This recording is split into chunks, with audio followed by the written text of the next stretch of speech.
fidèles téléspectateurs, nous avons la joie, le plaisir de vous présenter cette nouvelle production de votre émission Trajectoire avec beaucoup d'honneur, avec beaucoup de plaisir, surtout avec beaucoup de volonté, parce que nous sommes là justement pour vous accompagner dans cette émission Trajectoire.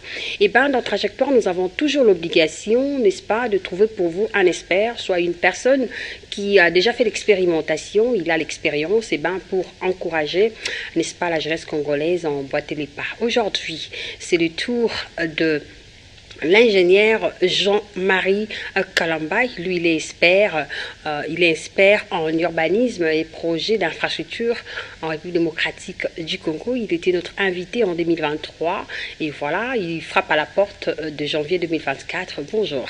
Bonjour. Comment allez-vous? Oui, je vais très bien. Ah d'accord, vous avez bien passé votre transaction de 2023 à 2024. Oui, très très bien, tout s'est bien passé par la grâce de Dieu. Très bien, et du côté de votre combat, étant expert en urbanisme et projets d'infrastructure en RDC, comment ça se passe? Oui, je suis là, nous sommes toujours prêts à apporter notre contribution à notre nation, à notre État, à l'État congolais. Et on est seulement frappé par la situation qui se passe dans notre pays. Okay. Je vis les inondations par-ci par-là qui se produisent par-ci par-là. Et seulement, je ne suis pas surpris, d'autant plus que le service météo, que nous appelons Metelsat de Mbiza, avait déjà annoncé ces crues, les inondations de novembre et décembre 2023. Et cela est arrivé. Ah d'accord, nous allons en arriver parce que c'est la trajectoire et c'est votre champ de bataille. On peut dire que vous êtes chevronné dans ces domaines. Alors on doit faire un récapitulatif par rapport à l'année 2023 parce que nous vous avions reçu sur cette antenne. On a justement parlé avec vous sur l'urbanisme et pluviométrie. Dans notre dernier entretien 2023. Alors, on peut déjà avoir un bref, parce que vous avez illustré ce qui arrive aujourd'hui en RDC. Ok. En 2023, je vous avais bien parlé de la situation de notre pays, en mettant l'accent sur le fait que Kinshasa, par exemple, la capitale, ne dispose pas d'un réseau d'égouts pour l'évacuation des eaux pluviales. Et que cela constitue un danger permanent face à la pluviométrie de notre pays, qui n'est pas simple, c'est-à-dire les dangers d'inondation très probables. Très remarqué, voilà. Voilà, et aussi des érosions. Et nous avons connu des inondations tout au long de 2023, par-ci, par-là. Ce que je peux dire est que les inondations se produisent dans notre pays, dans des points bas, dans des zones basses, de basse altitude, du fait de l'inexistence du réseau d'évacuation des eaux pluviales, qui est un réseau d'égouts, un réseau souterrain. Okay. Et voilà que le météo qui a parlé au mois d'août pour annoncer la saison pluvieuse de 2023-2024, c'est-à-dire une saison qui devrait commencer le 13 septembre d'après les prévisions de météo. Et Météo avait mis l'accent sur le fait qu'à la fin de 2023, en novembre et décembre, il y aura des pluies exceptionnelles. Pas exceptionnelles, de fortes pluies. De fortes pluies. Voilà. Oui. Alors, cela est arrivé. Nous sommes arrivés le 27 décembre et le 28 décembre, il y a eu une forte pluie qui a fait des dégâts dans le quartier Kinsuka Pêcheur, Cité du Fleuve, Mokali là-bas, Kingabo, par-ci par-là.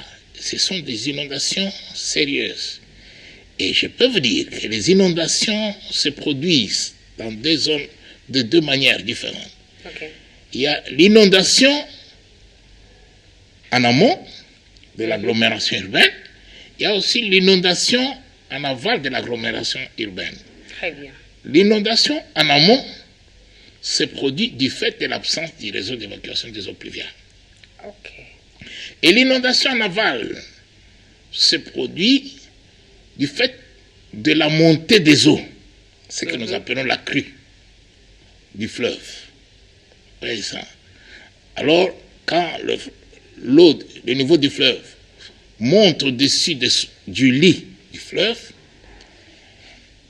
il fait les refoulements. Donc, les eaux refoulent, donc rentrent dans l'agglomération. Ok. Et ça provoque une inondation en aval. Cette inondation en aval se produit même dans des villes qui pratiquent la politique d'urbanisme, qui sont bien construits avec les réseaux d'évacuation des eaux, avec l'évacuation d'égouts, avec l'évacuation dans des villes où l'on trouve les réseaux d'égouts pour l'évacuation des eaux pluviales. On trouve aussi cette inondation-là. C'est le cas des pays de l'Europe, de l'Amérique. Ça, c'est dû à la pluie exceptionnelle, c'est-à-dire qui va au-delà de la capacité du réseau. Non, mais on peut dire à l'extérieur du pays, c'est exceptionnel. Au moins au Congo, ça avale des vies, ça avale des maisons. Et oui. Voilà, il y a même des routes qui sont disparues, on peut dire comme ça. Au Congo, les deux types d'inondations se produisent. C'est un chaos, voilà. Oui, l'inondation en amont, du fait de l'absence du réseau d'égouts pour l'évacuation des eaux pluviales, et en aval, du fait de la présence d'une pluie exceptionnelle, une pluie qui fait monter les niveaux du fleuve, les niveaux du milieu récepteur des eaux. Ça monte et ça provoque une inondation par refoulement. Voyez ça. Nous avons les deux types d'inondations. À l'extérieur, là-bas, c'est différent. Dans les pays qui pratiquent la politique d'urbanisme, qui ont des réseaux d'évacuation des eaux pluviales, des réseaux enterrés par chez nous, avec nos masses équipes de tranchées mentionnées que nous appelons caniveaux là. Ça, c'est pas un réseau d'évacuation des eaux pluviales. Non. Ça, c'est la distraction, les jeux d'enfants, les enfants qui jouent dans les sables. Et c'est ainsi que nous devons nous attendre toujours à des conséquences fâcheuses lorsqu'il y a de fortes pluies. Et oui. Nous devons absolument construire des réseaux d'évacuation des eaux pluviales, qui est un réseau d'écoute, ce que les Belges faisaient autrefois. Je l'avais dit la fois passée et je le répète encore aujourd'hui. Les Belges construisaient des réseaux d'égout pour l'évacuation des eaux pluviales. Ils ont laissé ça à Gombe, ils ont laissé là en Dili, partout où il y avait des habitations à l'époque. Les Belges faisaient cela, raison pour laquelle il n'y avait pas de problème. Mais à notre grande surprise, quand nous avons pris l'indépendance, nous n'avons pas pris au sérieux le sort de notre pays. On s'est mis à faire du n'importe quoi. On a même bouché les égouts que les Belges avaient laissés. Et on s'est mis à faire le jeu d'enfants en construisant des tranchées mentionnées par-ci par-là, des tronçons par-ci par-là. C'est ainsi que la population aussi jette les histoires dedans parce qu'il s'agit d'un réseau superficiel, visible à l'œil nu. Donc on peut jeter n'importe quoi. Mais autrefois, ingénieur Jean-Marie Kalambay, on nous avait appris comment est-ce que nous pouvons jeter à la poubelle des plastiques. Mais jusqu'ici, on observe, on fait l'investigation. Personne, ou alors il y a moins de personnes qui froissent le plastique et puis pour le jeter dans des poubelles parce que déjà ce sont des éléments qui, n'est-ce pas, provoquent également des inondations. Les poubelles ne sont même pas nombreuses. C'est rare, les poubelles. On a parlé des poubelles là, du gouverneur Ngobila, des publics, mais c'est passé dans quelques endroits seulement. Mais tout le long de ce que nous pouvons appeler la voirie urbaine, on ne voit pas de poubelles. Et c'est ainsi que quand vous construisez des tranchées mentionnées, que nous appelons des caniveaux là, même si vous les réalisez à Paris, à Washington, là-bas, je vous dis que les gens vont toujours jeter les histoires dedans. Est-ce que c'est un problème de poubelle ou c'est un problème de mentalité? Ça aussi, parce que dans les chefs des Congolais, on doit savoir que c'est notre pays, la République démocratique du Congo, et que nous devons en prendre soin. Et pourquoi vous construisez cet tranchée-là? Est-ce que c'est dans cette tranchée-là qu'on doit faire évacuer les eaux de pluie? Vous faites d'abord quelque chose qui ne se fait pas, nulle part, d'ailleurs, chez ceux-là qui se respectent et qui aiment bien se faire respecter. Vous le faites. Et quand les gens vont jeter des histoires, vous vous en prenez aux gens. Oh non, ils ne sont pas sérieux. Non! Commencez par faire ce qui doit être fait. Vous pensez que si on avait les réseaux d'égouts, qui est un réseau souterrain, qui allait faire tomber des bouteilles là-bas? Rien du tout. Il n'y a rien qui allait arriver parce que ce sont des ouvrages qui ne sont pas visibles à l'œil nu. Ok. Vous voyez? Donc, à qui incombe la faute? À celui-là même qui vient construire cela. Il n'aime pas le pays. Il faut dire la vérité à nos autorités. Nous, si vous voulez qu'on évacue les eaux, on étudie un réseau. On étudie, c'est un réseau d'égout qui doit être un réseau souterrain. Partout dans le monde. Vous êtes expert en urbanisme et projets d'infrastructure en République démocratique du Congo. Oui. Ça date de combien d'années? Parce qu'on doit Mais- vous responsabiliser. Oui, mais c'est depuis que je suis dans la vie professionnelle. Ah d'accord. C'est Mais d'accord. vous étiez où pendant tous ces temps pour donner des stratégies, À n'est-ce qui? pas travailler en connivence avec l'État congolais pour qu'on trouve des solutions, n'est-ce pas, Oui. palpables aussi, pourquoi pas appréciées à l'extérieur du Non, pays. ils le savent. Mais quand est-ce qu'on m'a appelé et que j'ai refusé de venir aider l'État congolais? L'État congolais ne nous cherche pas. On passe, j'ai fait le bruit. Vous savez que j'ai commencé à faire le bruit normalement à partir du pouvoir de fascisme. J'écris. J'ai écrit d'abord dans un journal, Business et Finance, de janvier 2021, du 13 au 19. Ok. Et oui, j'ai parlé de l'aménagement du territoire national congolais pour dire à Fachi ce qu'il y a comme problème dans le cadre de l'aménagement de tous les territoires nationaux. Parce qu'en fait, quand on parle de l'aménagement du territoire, les gens ont souvent la confusion. Hein? Ok. L'aménagement du territoire, c'est, vous avez les villes d'abord. Quand on aménage les villes, c'est là où on parle de l'urbanisme. Mais en dehors des villes, tout ce qu'on fait comme aménagement, on parle de l'aménagement du territoire. C'est ça. Je sais que ici, chez nous, il y a une grande confusion là-dessus. Bon, là, quand je parlais de l'aménagement du territoire, j'ai inclus même l'urbanisme dedans pour dire que voilà, dans les villes, ce qu'on doit faire. Et entre les villes, voilà ce qui doit être fait. J'avais écrit un article de 4 pages Ok. dans le journal Business et Finance Ok. de 2020, janvier 2020. Oui, le président Fachi a pris le pouvoir en 2019, janvier 2020, du 13 au 19. Vous trouverez mon article là-bas. J'écris. Aviez-vous aussi. organisé quelques conférences dans la ville? C'est Ça de ça que je suis en réunit- train de parler. Ah d'accord. Ok. J'écris d'abord Mhm. dans les journaux, et puis j'ai écrit aussi au président à partir de parler de la nation. Je faisais tout ça pour qu'on m'approche, que je dise ce qu'il y a à faire. Ah d'accord, mais c'est pas fini. Les présidents Ils de la n'ont pas bougé. Le président de la République, Félix-Antoine Tshisekedi Tshilombo, est dans son 2e mandat. Je crois que vous pouvez aussi reparler parce que c'est un problème d'actualité. Parce que vous êtes sans ignorer avec moi qu'au niveau de l'Équateur, dans la province de l'Équateur, précisément à Bandaka, il y a eu des inondations. Je crois que vous avez suivi avec moi aux infos. J'ai suivi les infos. Donc, Et en voilà. On en Bandaka, parle. c'est vraiment une inondation en aval, c'est-à-dire par refoulement du fleuve, Ok. des eaux du fleuve. Parce que vous savez que Mbandaka est aussi une zone basse là-bas. Hein. C'est une ville basse située à la même altitude que le fleuve. Ok. Hein. Quand l'eau monte, quand l'eau sort de son lit, du lit du fleuve, Mhm. elle entre dans l'agglomération. Ok. Et il y a des précautions techniques qu'il faut prendre dans le cadre des études pour éradiquer les inondations, que l'on doit prendre pour éviter l'inondation par refoulement du fleuve aux rivières.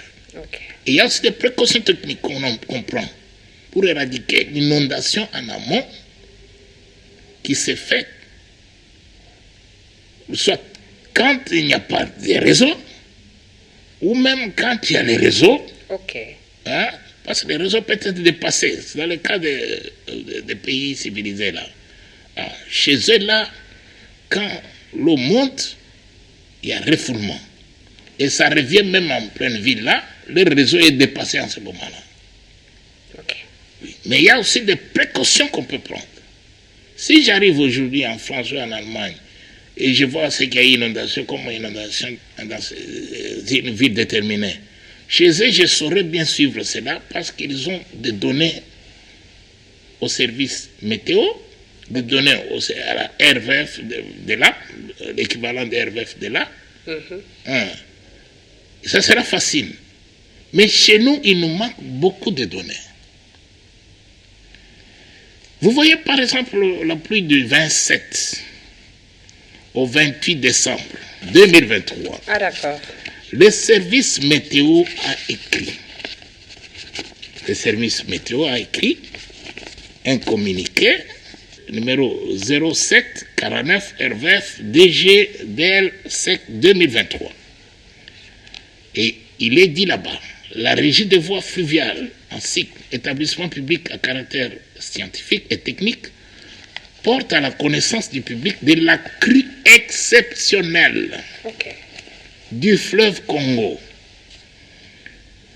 Crue exceptionnelle du fleuve Congo et ses affluents en cette fin d'année 2023.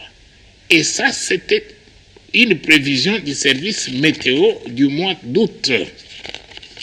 Mois d'août, météo avait annoncé cela. Il avait parlé de pluies très fortes qui devraient tomber sur Kinshasa en novembre et décembre 2023. Ah d'accord, vous pouvez mettre ça comme ça. Ça s'est réalisé. Voilà, comme ça. Ça, c'est la RVF. Ah oui, et vous avez gardé ces documents, vous êtes spécialiste. Novembre-décembre 2023, nous avons été victimes de ces fortes pluies en République démocratique du Congo. Alors, selon vous, qu'est-ce qu'on peut, n'est-ce pas, noter dans ça? Parce que nous sommes en 2024 et nous sommes toujours dans la saison des pluies. Il n'y a pas encore la saison sèche. Nous n'en avons que deux. Voilà, saison de pluie et saison sèche. Ok, c'est-à-dire que ce que je peux dire est que nos autorités prennent conscience de cette situation. Donc, à partir d'aujourd'hui. D'ailleurs, ça tombe à pic parce que nous allons dans le cheminement du deuxième mandat. Comme ça, vos idées pourra aider le nouveau gouvernement et les chefs de l'État. Voilà. Je suis là pour les aider. Très bien. Et je suis disposé à faire le nécessaire dès qu'il m'approche. Et ce que je vous signale que dans ce que je viens de lire là, la RVF signale que la crue du fleuve Congo de cette fois-ci, elle se rapproche de la crue de ce même fleuve Congo du début de 1962. Donc la crue que le fleuve Congo a connue pendant la saison pluvieuse d'août 61 à mai 1962. C'est de ça qu'il parle là. Et vous voyez bien que la RVF donne même la valeur de la crue. La valeur de la crue est donnée. Ils disent que cette fois-ci, l'eau est montée à 5,94 mètres au-dessus de son lit. Alors qu'en 1961, donc lors de la saison pluvieuse de 1961, l'eau était montée, l'eau du fleuve était montée jusqu'à 6 mètres 26 centimètres. Ça veut dire on doit faire attention. On doit faire attention. On doit faire attention, on doit faire des études. À cette heure, je demande à nos autorités, plus précisément, son Excellence, le président de la République et chef de l'État. Très bien. Le commandant suprême. Le commandant suprême des forces armées. Très bien. De nous faire appel, de nous appeler pour nous confier les études du réseau d'évacuation des eaux pluviales à Kinshasa. Pas seulement Kinshasa. Et aussi dans chaque province. Absolument. Très bien. Parce que vous avez vu que Mbandaka a des problèmes. C'est déjà touché, il reste d'autres provinces. Oui. On doit financer les études du réseau d'égout pour l'évacuation des eaux pluviales dans chaque province. Parce que c'est pas seulement Mbandaka, il y a aussi d'autres. Non, pas seulement Mbandaka. Seulement les dégâts étaient à Quand Mbandaka. on a des érosions, le président était parti en 2023 là-bas. Et je me pose la question de savoir, qu'est-ce qu'on a fait pour éradiquer les inondations là-bas et aussi les érosions? Ah, ils se sont basés sur quelles données de base? Parce que les données météorologiques ne suffisent même pas. Ok. Oui, oui. Il faut encore quoi? Qu'est-ce qu'il faut rajouter à côté? Le service météo n'a pas tous les instruments. J'ai ici une lettre du service météo. Je suis passé là parce que, au regard des inondations qu'on a eues, il fallait que nous connaissions, que nous ayons des éléments, les caractéristiques de ces pluies qui ont fait ces inondations, ces dégâts ici. Très bien. La RVF donne des renseignements sur la variation du niveau des eaux du fleuve, la pression de l'eau, le débit qui s'écoule dans le fleuve, et il a donné, sur le papier là, ils ont donné un débit de 73 000 quelque chose de mètres cubes par seconde. Ok. Ah, donc l'eau, ça, c'était une pluie exceptionnelle. Oui, oui. Alors, la RVF se limite là. Mais le service météo a d'autres renseignements concernant la pluie elle-même. Et où en sommes-nous? On était avec toi sur le plateau ici, en octobre 2023. Ok. Je vous avais dit que le service météo, depuis l'an 2000, son pluviographe est abîmé, le pluviographe est abîmé, le pluviographe journalier. Ce sont des instruments qui permettent de connaître quelle quantité d'eau de pluie est tombée lors d'un événement, lors d'un épisode pluvieux, après 5 minutes, après 10 minutes, après 20 minutes. On doit savoir ça. C'est très important pour les ingénieurs de construction qui pratiquent l'hydraulique. Oui, oui.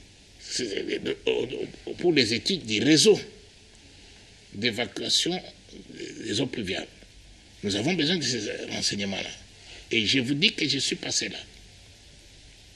Avant de venir ici, je suis passé par météo. Ok.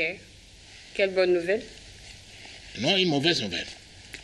C'est quoi? C'est juste une mauvaise nouvelle. Ils ont dit, jusqu'à présent, nous n'avons toujours pas Mon Dieu. de pluviographe. La note est là. Alors lancer un message parce que c'est vraiment très important. Parce qu'on doit sauver des vies. Vous voyez, la RVF nous a donné même la montée des eaux depuis 1908. Ça, c'est la montée des eaux du fleuve Congo depuis 1908. Ça, c'est la RVF qui a donné ça. En 1908, l'eau du fleuve Congo était montée jusqu'à 5,25 mètres. En 1961, 6,26 mètres. Cette lecture ici a été faite sur l'échelle millimétrique au début de 1962. S'il marque 61, c'est pour dire la saison pluvieuse qui va de 61 à 62. Ok, d'accord. En 1998, le fleuve était monté de 4,97 mètres. Et en 1999, 5,40 mètres. Et en 2023, c'est allé jusqu'à 5,94 mètres. Alors, la RVF dit alerte inondation. Où allons-nous? Parce que 2024 s'annonce déjà bien avec ces nouveaux gouvernements, mais finalement, nous avons un problème au niveau des inondations. Nous devons mettre tous les sérieux pour la protection de notre pays. C'est le seul patrimoine que Dieu nous a donné. Nous n'en avons pas deux.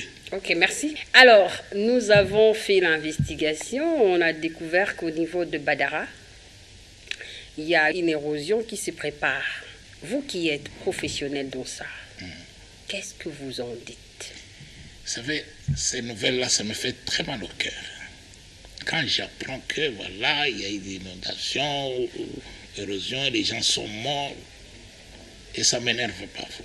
Je me dis, mais comment les vies humaines peuvent même être perdues seulement à cause de la nature? Ça signifie que l'État congolais commet un péché, Parce que Dieu avait déjà dit, quand il a créé Adam, il avait dit dominer sur la nature. Ok. Mais comment se fait-il que nous, au Congo, la nature domine sur nous? Non.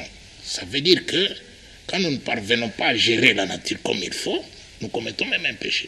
Mais c'est comme une pathologie, mais est-ce que ça ne peut pas avoir des médicaments pour guérir? Et les médicaments, Ce sont récemment, des stratégies. pourquoi on fait des bruits comme ça? Vous me voyez venir parler, faire du bruit à la télé, pourquoi?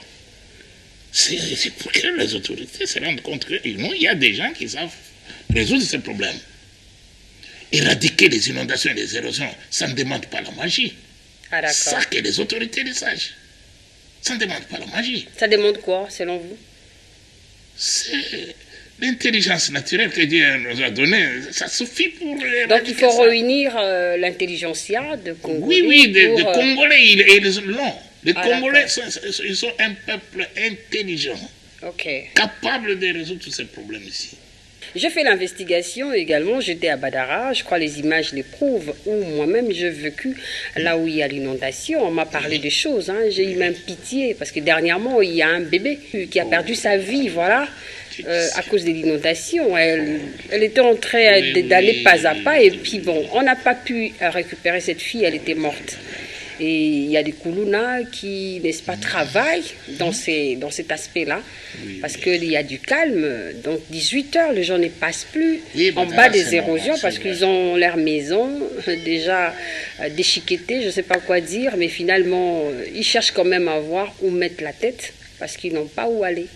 Qu'est-ce que vous en dites? Et pendant que nous parlons, les autorités nous suivent. Hein. Bien sûr, c'est Ils la nous raison suivent. de notre chaîne, la chaîne du développement. Oh là là là. On en parle. Ça ne demande pas la magie. On descend, on voit d'où viennent ces eaux-là qui ont fait ça. Et on sait résoudre le problème en recourant à l'ingénierie de l'eau. Alors, pourquoi avions-nous pas cette estime de voir la météo tous les jours de notre vie? Ça, je parle en termes de Congolais. Apparemment, ce n'est pas notre culture. Oui, c'est pas notre culture parce que les gens ne savent pas, ne connaissent pas l'importance des météo. Vous vous rendez compte, la fois passée sur ce plateau ici, je vous avais dit que le service météo manque de pluviographes qui peuvent nous donner des éléments, des données réelles de la pluie, de chaque pluie. Et raison pour laquelle nos pluies ne sont même pas bien identifiées jusqu'à aujourd'hui. Okay. Et je vous avais donné l'exemple de la pluie là, Mm-hmm.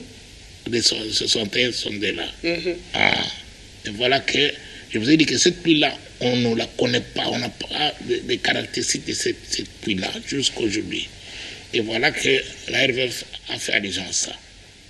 Maintenant, je suis passé là-bas, hier et aujourd'hui, et je me suis rendu compte qu'ils m'ont signalé que les pluviographes là, qui sont tombés en panne depuis 2000, malgré l'annonce que j'ai faite ici sur le plateau en 2023, Okay.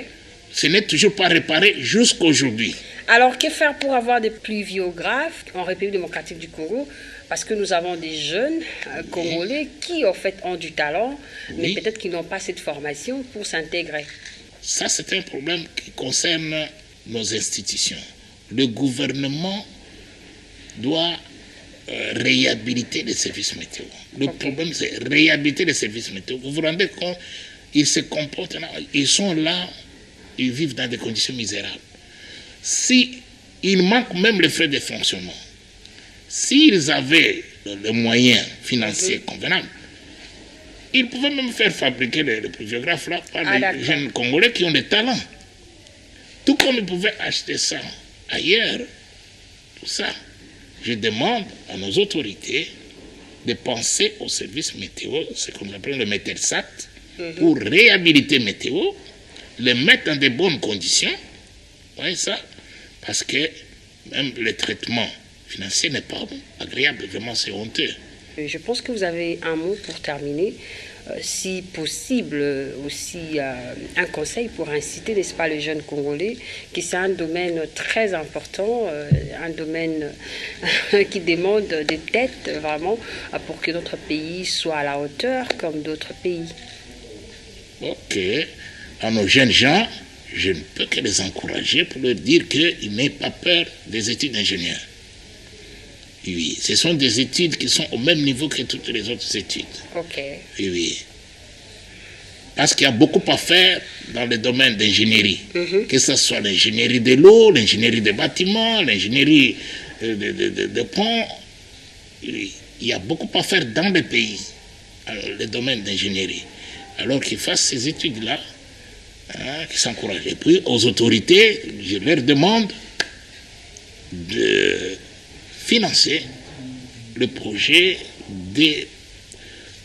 d'études du réseau d'égouts pour l'évacuation des eaux pluviales dans chaque province. C'est un grand travail qui n'est pas encore fait depuis 1960. Très bien. Pour terminer, comment vous consultez votre numéro de téléphone, parce qu'il s'agit de vies humaines, sauver des vies, pourquoi pas aussi des habitations. 089 67 41 131. Très bien. Jean-Marie Kalambay, ingénieur. Merci d'être passé. Vous serez notre invité dans notre tranche d'animation la fois prochaine parce qu'on en parle, c'est d'actualité. Merci d'être venu. À tous ceux-là qui nous ont suivis, merci. Merci à mon équipe, merci à la RTNC2 Développement et merci à Dieu. Merci. Cette émission est terminée. Je vous dis au revoir et à la fois prochaine.